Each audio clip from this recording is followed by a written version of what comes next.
Vâng. Ô, nó cần gì? Có một số thứ to có thùng không mà? Mà sau thì nó sẽ có chơi rồi thế rồi bỏ xe tới thành phố to phải nhau kia để phải xe rồi có chơi sao Con đấy ạ. mà chưa chắc có chơi rồi chơi rồi to thế mà không có chơi cho chơi Đó, bắt. ô mà chơi của con cô đấy à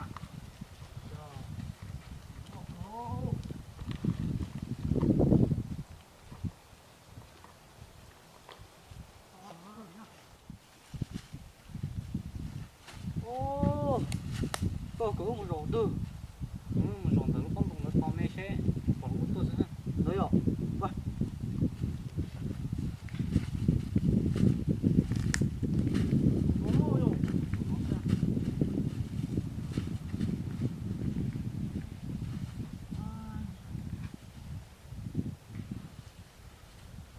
bỏ của con nó cũng to à tuy là chả của hai anh cũng to thì của tôi đi chơi thùng mua heo đầu tiên có tu khu thì như thế có trong khẩn trái xuống này rõ tiền nó on lên cây nó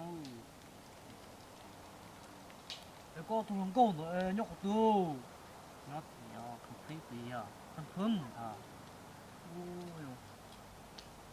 Trời tôi nhớ để tao muốn nó to chứ có thùng câu to à.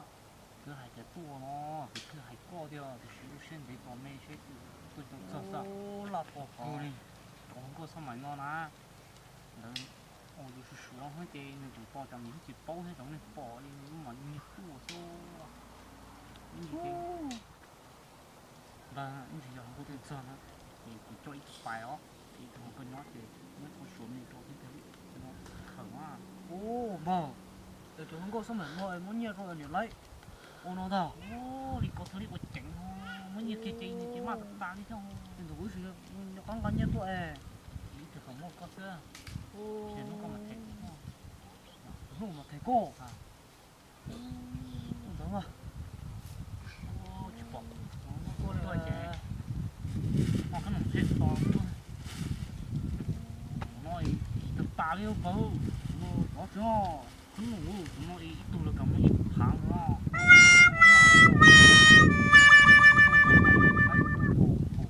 ô hay ta yo. Ô no yo. Aku. Ô. Asga. Ô.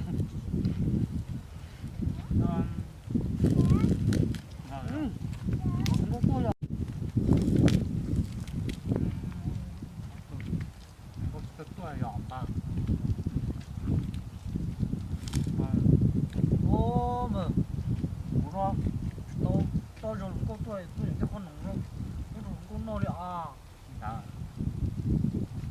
cho hàng mà Cho hàng à. Ô.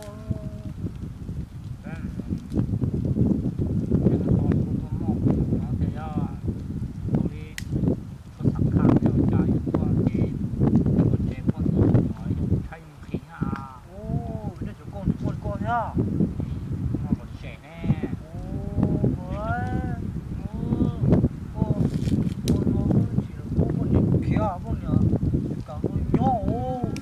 Nhớ đâu hô.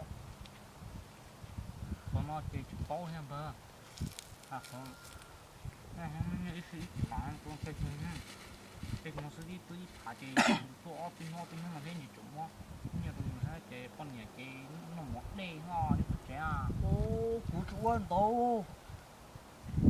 什么有糖果什么，有草药，不弄到我脑。Ô, được. Nè, giờ nó nhiều vô cho nên giờ nó khẩu hơn nó chỉ nhiều vô chứ. Nhưng chỉ chiêu khẩu à.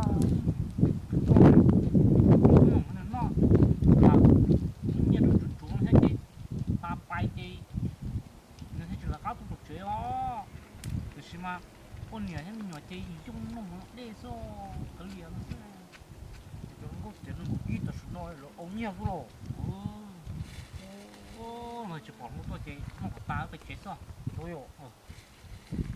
cửa kia thấy không ba yếu nó anh tiếng nó kỳ kỳ ha yếu nó yếu Đó ha.